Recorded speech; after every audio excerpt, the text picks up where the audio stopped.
kata frasa dan pascakata ni dia ada 9, iaitu kata bantu, kata semi nama, kata arah, kata bilangan, kata nafi, kata pemberi, kata penguat, kata penegas dan kata had berbah. So kita start daripada kata bantu dulu. Kata bantu ialah jenis perkataan yang bertugas membantu frasa kerja, frasa adjektif dan frasa semi nama yang menimbulkan makna-makna tambahan dari segi aspek waktu atau ragam. Kita start daripada kata bantu aspek. Dia merujuk kepada waktu dan masa, iaitu seperti sudah dilakukan. Contohnya sudah, telah, baru ataupun pernah. Sedang dilakukan, iaitu sedang, masih, tengah ataupun mula. Seterusnya belum dilakukan, iaitu belum ataupun akan. Next kita pergi ke kata bantu ragam. Dia menunjukkan ragam perasaan yang dikatakan yang dikaitkan dengan perbualan. Contohnya menunjukkan kehendak, seperti hendak, mahu dan ingin. Seterusnya menunjukkan keupayaan, boleh ataupun dapat. Menunjukkan kemungkinan, mungkin, barangkali. Menunjukkan kepastian, perlu, mesti, wajib, patut, pasti. Akhir sekali menunjukkan keengganan, iaitu enggan. Kita pergi ke kata penguat. Perkataan yang berfungsi untuk menguatkan maksud kata atau frasa adjektif. Kata penguat hadapan, agak terlampau, paling semakin teramat. Seterusnya kata penguat belakang, sekali, benar, betulnya. Kata penguat bebas, iaitu amat, sungguh dan sangat.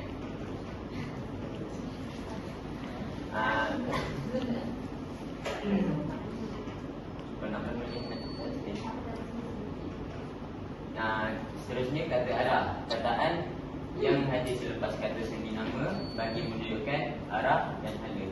Contohnya dalam, atas, bawah, sekitar, antara, tengah, tepi, samping, hilir, segi, sisi, utara, kiri dan sudut.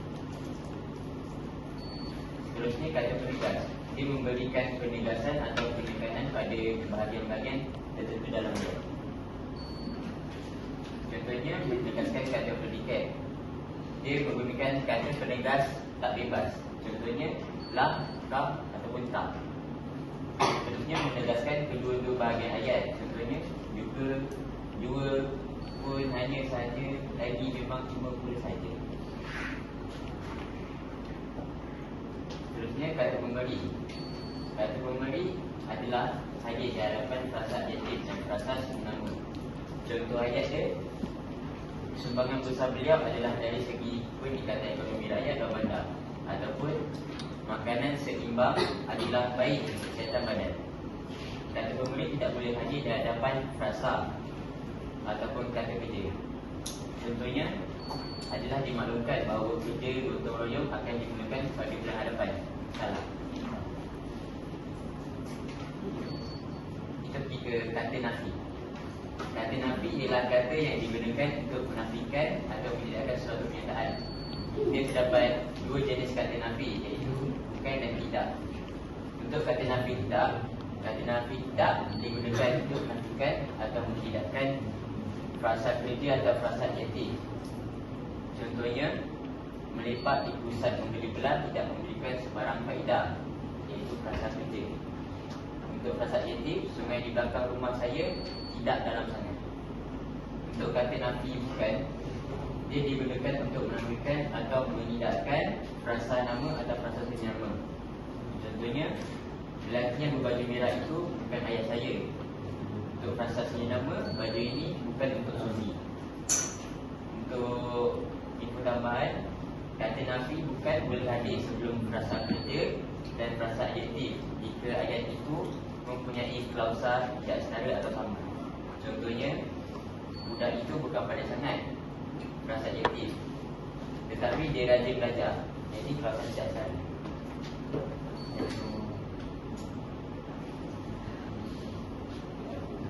Menegaskan kata predikat. Kata Eropah ialah perkataan yang menerangkan kata Al-Beba. Maksudnya Al-Beba kan? Kata Al-Beba ialah perkataan yang menerangkan kata kerja, kata adjektif, kata nama dan frasa segi nama. Contohnya, kami selalu berkatakan hal itu. Olahragawan itu sihat biasa, kata adjektif. Hari jadinya ialah hari esok, kata nama. Ahli perniagaan sering kali belanja, frasa segi nama. Untuk jenis Al-Beba, dia ada 4, iaitu jati, gandaan, asal kata adjektif dan asal kata kerja. So inilah dia punya dia untuk kata dan Al-Beba jati. Sekarang sementara serentak barangkali Al-Beba gandaan betul-betul cepat diam-diam. Kata Al-Beba asal kata adjektif hampir, kuat, kurang sampai. Kata Al-Beba asal untuk kata kerja berkilat, bersendirian, bersendiri dan mengundi. Berseri dan mengundi.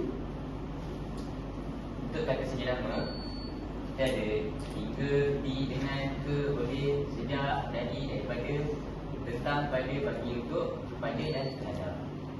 Untuk penerangan dia, untuk keterangan kata segi nama, untuk keterangan segi nama di, dia menunjukkan tempat perbuatan, dan ke menunjukkan tempat arah waktu, kepada menunjuk sasaran keadaan, daripada menunjukkan punca sumber perbandingan, kepada menunjukkan perbuatan, tempat, keterangan waktu, untuk tujuan sesuatu perkara, bagi penggunaan atau tujuan sesuai. Untuk kata bilangan, kata bilangan ni dia digunakan untuk menghitung sesuatu frasa nama seperti orang, binatang dan benda. Kata bilangan tentu, kata bilangan ni ada 6. So yang first, kata bilangan tentu. Contoh dia 2, 3, 100, 10. Contoh ayat, 200 orang murid sedang menuju peperiksaan. Untuk kata bilangan tidak tentu, contoh dia segala semua para seluruh. Ayat dia, semua pelajar sedang menuju peperiksaan. Kata bilangan pisahan, setiap masing-masing. Contoh ayat dia, setiap pelajar dalam kelas hidup boleh menduduki peperiksaan. Yang keempat, kata bilangan pecahan. Contoh, suku separuh setengah. Ayat dia, separuh daripada pelajar kelas itu sedang menduduki peperiksaan. Kata bilangan himpunan, beratus-ratus, berhari-hari, minggu-minggu. Seperti keluarga itu sudah berhari-hari tidak makan nasi. Akhir sekali, kata bilangan tingkat. Contoh untuk perkataan dia, pertama 3 ke 10. Contoh ayat, Aida mendapatkan tempat ketiga dalam pertandingan lukisan.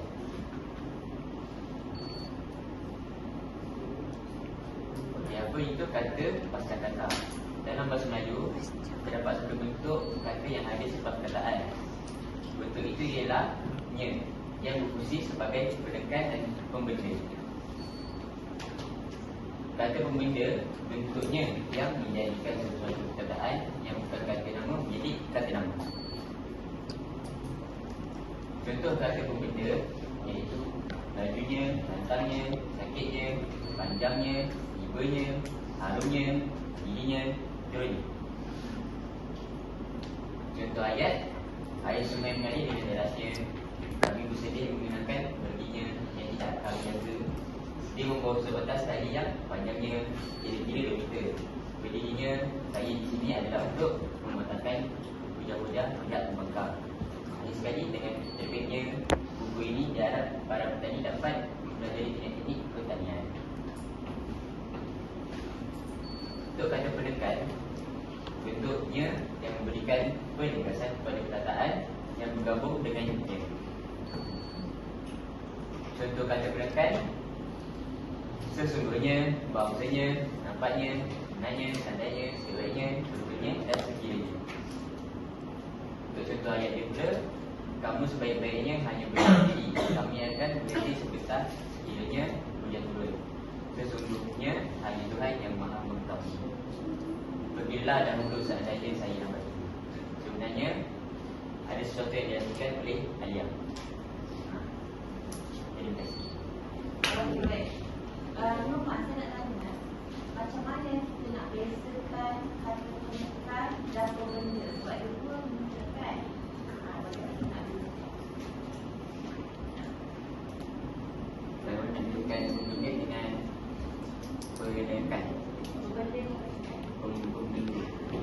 Apa benda?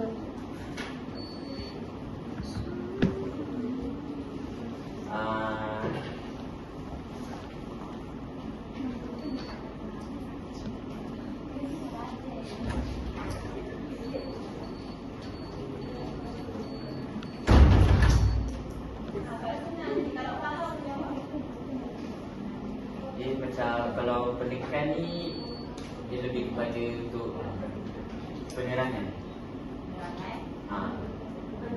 Kalau benda ni dia lebih kepada dia digabungkan dengan kata nama dengan rasa nama.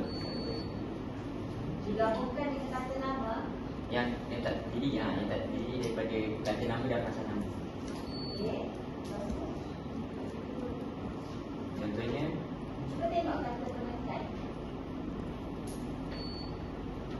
Okey. Apa yang dia highlightkan kat situ? Memberi penegasan. penegasan. Itu beza dia. Penekan ni yang memberi penegasan. Okey, kalau saya cakap ayat sini, sesungguhnya dialah pelajar saya yang paling pintar. Itu penekan ke apa benda? Penekan. Penekan. Kalau tingginya Muhammad Nurman ialah sebanyak setinggi 170 cm. Itu apa? Benda. Kenapa apa benda kat situ? Sebab tinggi tingginya menjadi kata nama dia.